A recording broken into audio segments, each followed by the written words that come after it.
ओम नमो भगवते वासुदेवाय। नमस्कार दोस्तों, एक बार फिर से स्वागत है आपका हमारे YouTube चैनल अद्भुत गाथा पर।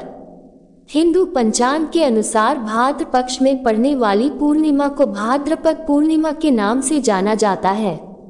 भाद्रपद पूर्णिमा को श्राद्ध पूर्णिमा के नाम से भी जाना जाता है क्योंकि इस दिन से श्राद्ध पक्ष का आरंभ हो जाता है। भाद्र पूर्णिमा के दिन स्नान, दान, पूजा पाठ, तर्पण आदि का विशेष महत्व माना गया है। तो दोस्तों, आज की इस वीडियो में मैं आपके साथ भाद्रपद पूर्णिमा या भादो मास की पूर्णिमा के बारे में संपूर्णता से सभी जानकारियां शेयर करने जा रही हूं। इस बार भादो मास की पूर्णिमा की तिथि कब पड़ रही है, किस दिन व्रत धारण करें, भाद्र पक्ष पूर्णिमा की व्रत कथा, पूजा विधि, शुभ मुहूर्त, विशेष उपाय के विषय में आपको बताएंगे। इस दिन विशेषतः भगवान सत्यनारायण स्वरूप भगवान विष्णु की पूजा आराधना की जाती है। तो सत्यनारायण पूजा का शुभ मुहूर्त क्या होगा? दोस्तों, भादो मास की पूर्णिमा इसलिए भी खास हो जाती है क्योंकि आज ही के दिन से पितृपक्ष की शुरुआत हो जाती है। आज की पूर्णिमा को शरद पूर्णिमा भी कहा जाता है। तो इस सभी बातों की जानकारियां आज हम आपको इस वीडियो में बताने जा रहे हैं। साथ ही आज की पूर्णिमा पर क्या वो खास उपाय है जो आपको जरूर करनी चाहिए माता लक्ष्मी को प्रसन्न करने के लिए, वो भी इस वीडियो में हम आपको बताएंगे। इसलिए आपसे निवेदन है, वीडियो को एंड तक देखिएगा, अन्यथा आप बहुत सी महत्वपूर्ण बातें मिस कर देंगे। तो दोस्तों, इससे पहले हम कथा शुरू करें, आपसे अनुरोध है, यदि आपने अब तक हमारे चैनल अद्भुत गाथा को सब्सक्राइब नहीं किया है तो कृपया सब्सक्राइब कर लीजिए, लाइक करिए और हाँ, बेल आइकॉन दबाना मत भूलिएगा। आपका ये छोटा सा प्रयास हमारे लिए बहुत महत्व रखता है। तो आइए सबसे पहले जानते हैं शुभ मुहूर्त। वैसे साल की बहुत सारी पूर्णिमा होती है जो बहुत खास होती है, जैसे कि माघ की पूर्णिमा ही लीजिए, शरद पूर्णिमा, कार्तिक पूर्णिमा, ये पूर्णिमा बहुत खास होती है। वैसे ही होती है खास भाद्रपद मास की पूर्णिमा। क्योंकि आज की पूर्णिमा को शरद पूर्णिमा की कहा जाता है क्योंकि आज से ही पितृपक्ष की शुरुआत होती है। अब ये जान लेते हैं ये पूर्णिमा किसी दिन है। इस बार पूर्णिमा तिथि 28 सितंबर से शुरू होकर 29 सितंबर तक रहेंगी। अर्थात 28 सितंबर को पूर्णिमा की तिथि शाम को 6:49 पर शुरू हो जाएगी और समाप्त होगी 29 सितंबर को दोपहर में 3:26 पर। तो ऐसे में उदया तिथि को मानते हुए जो पूर्णिमा का व्रत करेंगे वो 29 सितंबर को ही धारण करेंगे। सबसे पहले तो इस दिन जो स्नान और दान का शुभ मुहूर्त है वो है सुबह में 4:36 से 5:25 पर। तो पूर्णिमा की तिथि में जो लोग खास तौर पर नदियों वगैरह में स्नान करने जाते हैं, पवित्र स्थलों में स्नान करने चाहते हैं, वहीं पर स्नान कर दान करते हैं, गंगा पूजन करते हैं, तो उनके लिए ये शुभ मुहूर्त बहुत ही उत्तम बताया गया है। दूसरा, दोस्तों, सत्यनारायण स्वरूप की आज भगवान श्री विष्णु की हम पूजा आराधना करते हैं, तो उसका शुभ मुहूर्त भी जान लीजिए। वैसे तो आप सत्यनारायण की पूजा सुबह से लेकर शाम तक कभी भी कर सकते हैं, लेकिन शुभ मुहूर्त में अगर करें तो ज्यादा अच्छा है। तो आज का दिन सत्यनारायण स्वामी की पूजा का जो शुभ मुहूर्त है वो शुभ मुहूर्त है 6:13 से 10:42 तक। तो इस समय अगर आप सत्यनारायण कथा एवं पूजन करते हैं तो बहुत अच्छा होगा। साथ ही आज पूर्णिमा के दिन चंद्र उदय का भी बहुत विशेष महत्व होता है। तो दोस्तों, चंद्र उदय का समय है शाम के 6:18 पर। हर पूर्णिमा की तिथि माता लक्ष्मी को प्रसन्न करने की तिथि होती है। तो आज के दिन अगर रात्रि में माँ लक्ष्मी की पूजा उपासना हम करते हैं, कुछ विशेष उपाय अपनाते हैं, इससे माँ लक्ष्मी हम पर बहुत प्रसन्न होती है। आज के दिन माँ लक्ष्मी पूजन का समय है रात के 11:18 से सुबह के 12:36 तक। दोस्तों, अब जो आज की पूर्णिमा है वो दो तरह से बहुत महत्वपूर्ण है। एक तो मैंने बताया कि शरद पूर्णिमा है, और दूसरा ये पूर्णिमा इस लिहाज से भी महत्वपूर्ण है क्योंकि इस बार ये तिथि शुक्रवार के दिन पर रही है और शुक्रवार का दिन माता लक्ष्मी का दिन होता है। और फिर माता लक्ष्मी की अगर हम विधि विधान से पूजन करते हैं तो माता लक्ष्मी की असीम कृपा हम पर बरसती है। आज के दिन माता लक्ष्मी को सफेद फल फूल और भोग अवश्य अर्पित करना चाहिए। ऐसा करने से माता लक्ष्मी अति प्रसन्न होती है। अब इसके अलावा पूर्णिमा पर सत्यनारायण स्वामी की कथा सुनना भी विशेष और शुभ फलदायक माना जाता है। सत्यनारायण स्वामी की पूजा आराधना करने से ऐसा माना जाता है, इस कलयुग में समस्त पापों का नाश हो जाता है और व्यक्ति को जीवन की सभी तमाम सुख सुविधाएं हैं वो प्राप्त होती है। पूर्णिमा की तिथि में दान का भी बहुत महत्व है, इसलिए सुबह स्नान के बाद आप दान अवश्य करें, अन्यथा दिन में कभी भी समय दान कर सकते हैं।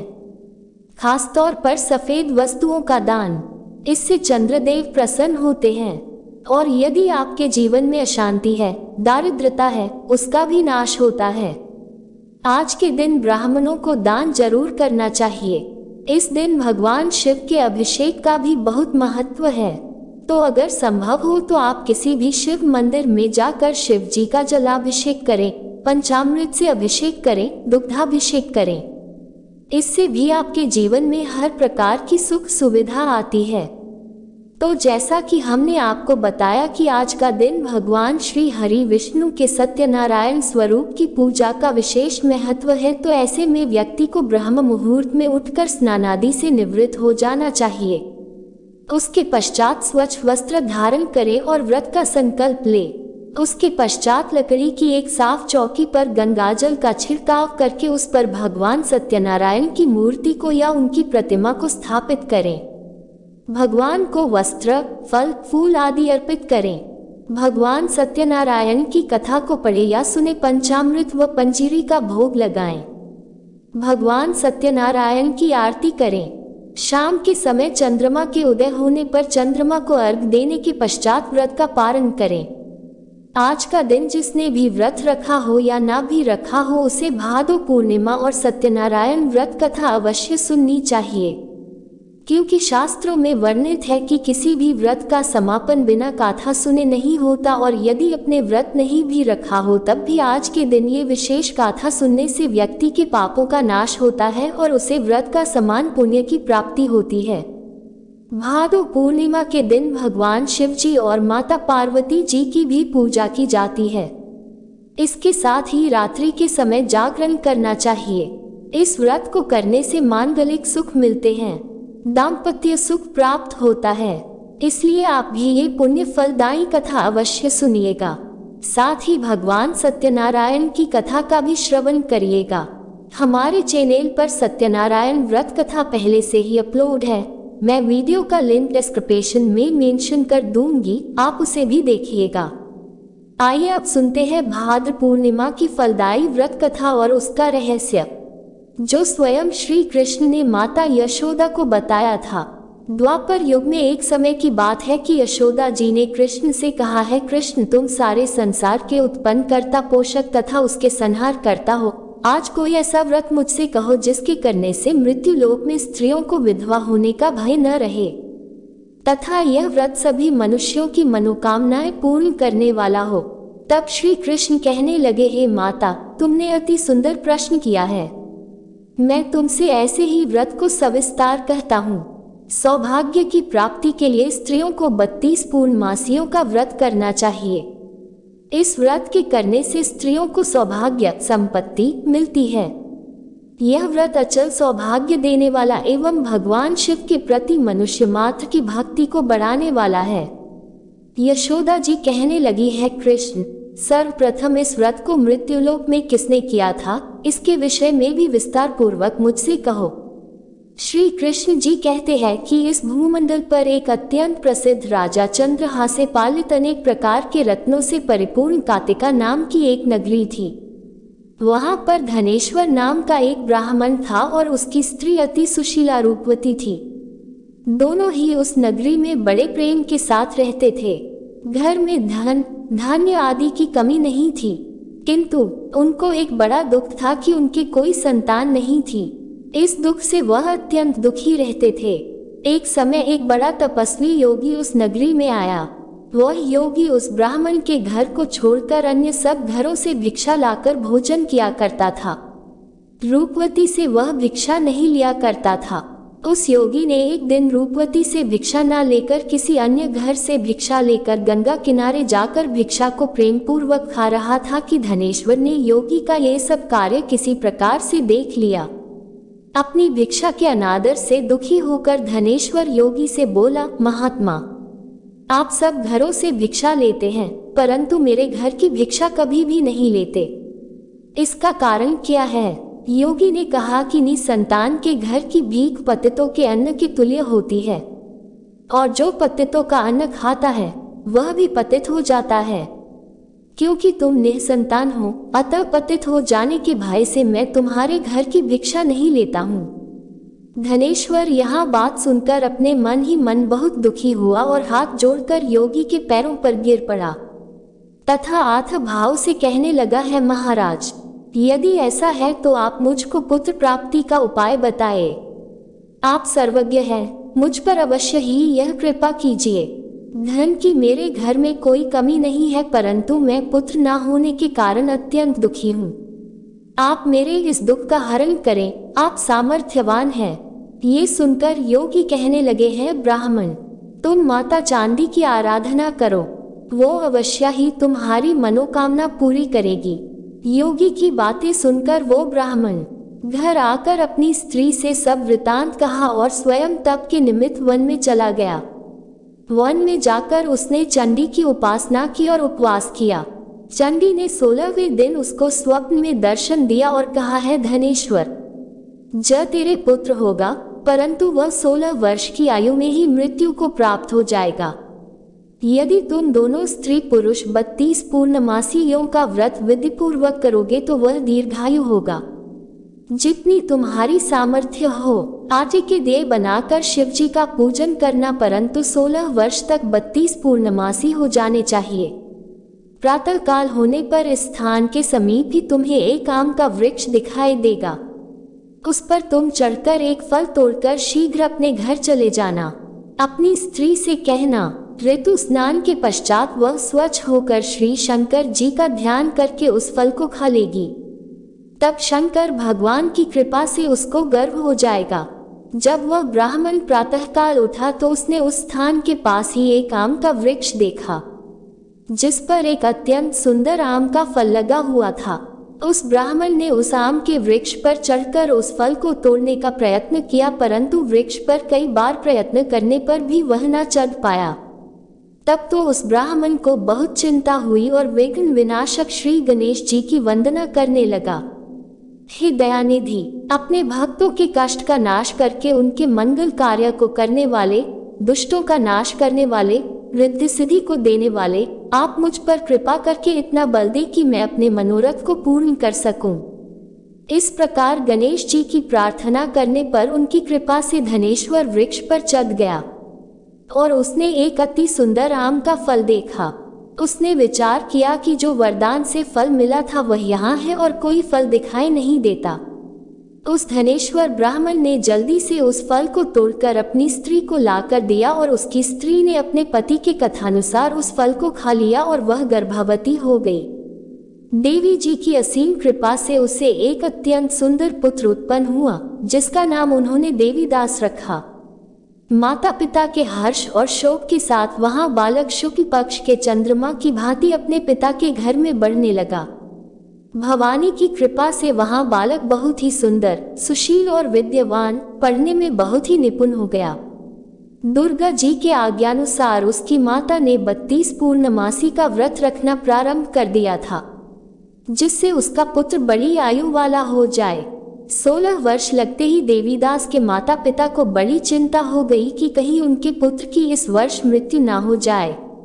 इसलिए उन्होंने अपने मन में विचार किया कि यदि ये दुर्घटना उनके सामने हो गई तो वे कैसे सहन कर सकेंगे।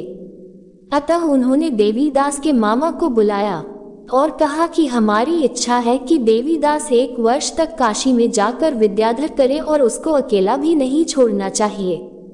इसलिए साथ में तुम चले जाओ और 1 वर्ष के पश्चात इसको वापस लौटा लाना।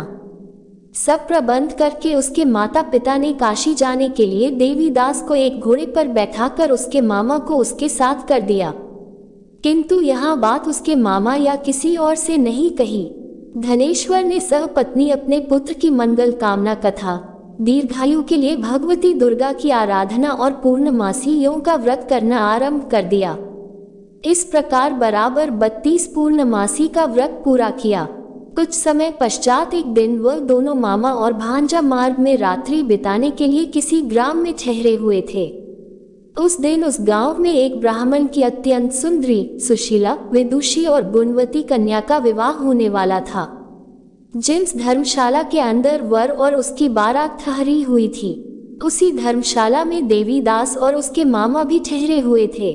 संयोगवश कन्या को तेल आदि चढ़ाकर मंडप आदि का कृत्य किया गया तो लग्न के समय वर को धनुर्वाद हो गया। अतः वर के पिता ने अपने कुटुंबियों से परामर्श करके निश्चय किया कि ये देवीदास मेरे पुत्र जैसा ही सुंदर है, मैं इसके साथ ही लग्न करा दूं और बाद में विवाह के अन्य कार्य मेरे लड़के के साथ हो जाएंगे। ऐसा सोचकर देवीदास के मामा से जाकर बोला कि तुम थोड़ी देर के लिए अपने भांजे को हमें दे दो, जिससे विवाह के लग्न का स्वामी कृत्य सुचारू रूप से हो सके। तब उसका मामा कहने लगा कि जो कुछ भी मधु गर्ग आदि कन्यादान के समय वर को मिले वह सब हमें दे दिया जाए तो मेरा भांजा इस बारात का दूल्हा बन जाएगा। ये बात वर के पिता ने स्वीकार कर लेने पर उसने अपना भांजा वर बनने को भेज दिया और उसके साथ सब विवाह कार्य रात्रि में विधिपूर्वक संपन्न हो गया। पत्नी के साथ वह भोजन कर रहा था और अपने मन में सोचने लगा कि ना जाने ये कैसी स्त्री होगी। वह एकांत में इसी सोच में निश्वास छोड़ने लगा तथा उसकी आंखों में आंसू भी आ गए। तब वधू ने पूछा कि क्या बात है, आप इतने उदास और दुखी क्यों हो रहे हैं? तब उसने सब बातें जो वर के पिता व उसके मामा में हुई थी उसको बदला दी। तब कन्या कहने लगी कि यह ब्रह्म विवाह के विपरीत हो कैसे सकता है।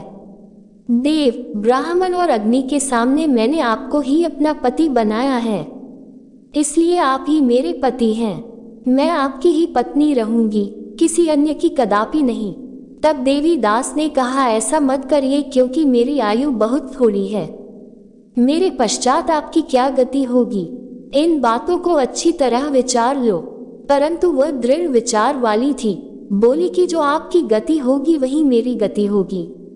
हे स्वामी, आप उठिए और भोजन करिए, आप निश्चय ही भूखे होंगे। इसके बाद देवीदास और उसकी पत्नी दोनों ने भोजन किया तथा शेष रात्रि में सोते रहे। प्रातःकाल देवीदास ने अपनी पत्नी को 3 निगों से जड़ी हुई एक अंगूठी दी, एक रुमाल दिया और बोला, हे प्रिय, इसे लो और संकेत समझकर स्थिर चित हो जाओ। मेरा मरण और जीवन जानने के लिए एक पुष्प वाटिका बना लो, उसमें सुगंधी वाली एक नव मल्लिका लगा लो, उसको प्रतिदिन जल से सींचा करो और आनंद के साथ खेलो कूदो तथा उत्सव मनाओ। जिस समय और जिस दिन मेरा प्राणांत होगा ये फूल सूख जाएंगे और जब ये फिर हरे हो जाए तो जान लेना कि मैं जीवित हूँ। ये बात निश्चय करके समझ लेना, इसमें कोई संशय नहीं है। ये समझाकर वह चला गया। प्रातः काल होते ही वहां पर गाजे बाजे बजने लगे और जिस समय विवाह के कार्य समाप्त करने के लिए वर तथा सब बाराती मंडप में आए तो कन्या ने वर को भली प्रकार से देखकर अपने पिता से कहा कि यह मेरा पति नहीं है, मेरा पति वही है जिसके साथ रात्रि में मेरा पानी ग्रहण हुआ था, इसके साथ मेरा विवाह नहीं हुआ है। यदि यह वही है तो बताएं कि मैंने इसको क्या दिया। मधु पर गौर, कन्यादान के समय जो मैंने आभूषण आदि दिए थे उन्हें दिखाए तथा रात में मैंने क्या गुप्त बातें कही थी वह सब सुनाए। पिता ने उसके कथनानुसार वर को बुलाया। कन्या की यह सब बातें सुनकर वह कहने लगा कि मैं कुछ नहीं जानता। इसके पश्चात लज्जित होकर वह अपना छोटा सा मुंह लेकर चला गया और सारी बारात भी अपमानित होकर वहां से लौट गई। आगे भगवान श्री कृष्ण बोले, हे माता, इस प्रकार देवीदास काशी विद्याध्ययन के लिए चला गया। जब कुछ समय बीत गया तो काल से प्रेरित होकर सो सर्प रात्रि के समय उसको डसने के लिए वहां पर आया। उस विष के प्रभाव से उसके शयन का स्थान चारों ओर से विष की ज्वाला से विषैला हो गया। परंतु व्रतराज के प्रभाव से उसको काटने ना पाया, क्योंकि पहले ही उसकी माता ने 32 पूर्णिमा का व्रत कर रखा था। इसके बाद मध्याह्न के समय स्वयं काल वहां पर आया और उसके शरीर से उसके प्राणों को निकालने का प्रयत्न करने लगा, जिससे वह मूर्छित होकर पृथ्वी पर गिर पड़ा। भगवान की कृपा से उसी समय पार्वती जी के साथ श्री शंकर जी वहां पर आ गए। उसको मूर्छित दशा में देखकर पार्वती जी ने भगवान शंकर से प्रार्थना की कि हे महाराज, इस बालक की माता ने पहले 32 पूर्णिमा का व्रत किया था, जिसके प्रभाव से है भगवान आप इसको प्राण दान दें। भवानी के कहने पर भागवत श्री शिव जी ने उसको प्राण दान दे दिया। इस व्रत के प्रभाव से काल को भी पीछे हटना पड़ा और देवीदास स्वस्थ होकर बैठ गया। उधर उसकी स्त्री उसके काल की प्रतीक्षा करती थी। जब उसने देखा कि उस पुष्प वाटिका में पुष्पकोश कुछ भी नहीं रहे तो उसको अत्यंत आश्चर्य हुआ, और जब वह वैसे ही हरी भरी हो गई तो वह जान गई कि उसका पति जीवित हो गए हैं। ये देखकर वह बहुत प्रसन्न मन से अपने पिता से कहने लगी कि पिताजी, मेरे पति जीवित है, आप उनको ढूंढें। जब 16वां वर्ष व्यतीत हो गया तो देवीदास भी अपने मामा के साथ काशी से चल दिया। इधर उसे श्वसुर उसको ढूंढने के लिए अपने घर से जाने वाले ही थे कि वह दोनों मामा भांजा वहां पर आ गए। उसको आया देखकर उसका श्वसुर बड़ी प्रसन्नता के साथ अपने घर में ले आया। उस समय नगर के निवासी भी वहां इकट्ठे हो गए और सबने निश्चय किया कि अवश्य ही इसी बालक के साथ इस कन्या का विवाह हुआ था। उस बालक को जब कन्या ने देखा तो पहचान लिया और कहा कि यह तो वही है जो संकेत करके गया था। तदुपरांत सभी कहने लगे कि भला हुआ जो यह आ गया, और सब नगरवासियों ने आनंद मनाया। कुछ दिन बाद देवीदास अपनी पत्नी और मामा के साथ अपने ससुर के घर से बहुत सा उपहार आदि लेकर अपने घर के लिए प्रस्थान किया। जब वह अपने गांव के निकट आ गया तो कई लोगों ने उसको देखकर उसके माता पिता को पहले ही जाकर खबर दे दी कि तुम्हारा पुत्र देवीदास अपनी पत्नी और मामा के सहित आ रहा है। ऐसा समाचार सुनकर पहले तो उन्हें विश्वास ही नहीं हुआ, किंतु जब और लोगों ने भी आकर उनकी बात का समर्थन किया तो उनको बड़ा आश्चर्य हुआ। लेकिन थोड़ी देर में देवीदास ने आकर अपने माता पिता के चरणों में अपना सिर रखकर प्रणाम किया और उसकी पत्नी ने अपने सास ससुर के चरणों को स्पर्श किया। तो माता पिता ने अपने पुत्र और पुत्रवधू को अपने हृदय से लगा लिया और दोनों की आंखों में प्रेम सुधा बहने लगी। अपने पुत्र और पुत्रवधू के आने की खुशी में धनेश्वर ने बड़ा भारी उत्सव किया और ब्राह्मणों को भी बहुत सी दान दक्षिणा देकर प्रसन्न किया। श्री कृष्ण जी कहने लगे कि इस प्रकार धनेश्वर 32 पूर्णिमाओं के व्रत के प्रभाव से पुत्रवान हो गया।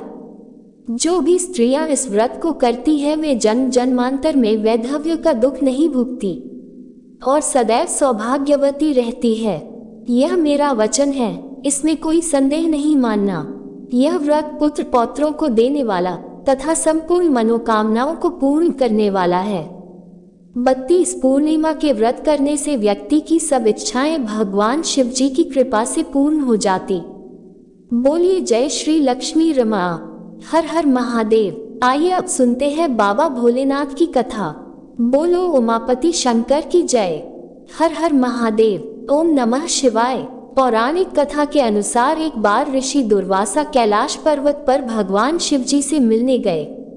भगवान शिव जी ने ऋषि दुर्वासा को एक बिल्वपत्र की माला भेंट में दी। ऋषि दुर्वासा भगवान शिव जी के दर्शन के बाद भगवान श्री विष्णु जी से मिले। भगवान शिव जी के द्वारा दी गई माला को ऋषि दुर्वासा ने भगवान श्री विष्णु जी को दे दिया। भगवान श्री विष्णु जी ने वह माला अपने प्रिय वाहन गरुड़ के गले में पहना दिया। जब ऋषि दुर्वासा ने ये देखा कि भगवान श्री विष्णु जी ने उनके द्वारा दी गई माला को अपने वाहन गरुड़ के गले में पहना दिया है तो उन्हें बड़ा क्रोध आया और उन्होंने भगवान श्री विष्णु जी से कहा कि तुमने भगवान शिव जी का अपमान किया है। तुम्हें अपने वैभव और संपन्नता पर अति घमंड है, इसलिए है विष्णु मैं तुम्हें श्राप देता हूँ कि तुमसे तुम्हारी यह संपन्नता, वैभव और लक्ष्मी छिन जाएगी। तुम्हारी सहायता संसार में कोई भी नहीं कर पाएगा। तुम्हें इस क्षीर सागर और शेषनाग की शैया से भी हाथ धोना पड़ेगा। ये सुनकर भगवान श्री विष्णु जी ने ऋषि दुर्वासा से क्षमा याचना की और उनसे कहा कि हे मुनिव, मेरी आपकी और भगवान शिव जी का अपमान करने की जरा सी भी मंशा नहीं थी। मैंने तो सिर्फ गरुड़ के गले में यह माला अपना प्रिय होने के कारण पहना था। ऋषि, अगर आपको ऐसा लगता है कि मैंने आपका अपमान किया है तो मुझे क्षमा कर दे और इस समस्या का कोई मार्ग बताए। इसके बाद ऋषि दुर्वासा ने अपना क्रोध त्याग कर भगवान श्री विष्णु जी को उमा महेश्वर व्रत करने के लिए कहा और कहा कि अगर आप पूरे नियम से यह व्रत करोगे तभी तुम्हें तुम्हारी संपन्नता प्राप्त होगी। जिसके बाद भगवान श्री विष्णु जी ने यह व्रत किया और दोबारा से अपनी संपन्नता, अपना श्री प्राप्त किया। प्रेम से बोलिए उमापति शंकर की जय। पार्वती पाते हर हर महादेव। ओम नमः शिवाय। आशा करते हैं आपको आज की वीडियो अत्यंत पसंद आई होगी। यदि इस कथा को कहते हुए मुझसे कोई त्रुटि हुई है तो आप सबसे हाथ जोड़कर क्षमा प्रार्थी हूँ। यदि आपको हमारी वीडियो पसंद आई है तो एक लाइक करें और कमेंट में प्रेम से जय श्री हरि विष्णु, जय माता लक्ष्मी, हर हर महादेव अवश्य लिखिएगा। भगवान श्री हरि विष्णु आप सभी का कल्याण करें एवं आपके परिवार में मंगल करें। इसी मनोकामना के साथ आज के लिए इतना ही। मिलते हैं अगली वीडियो में। तब तक के लिए नमस्कार।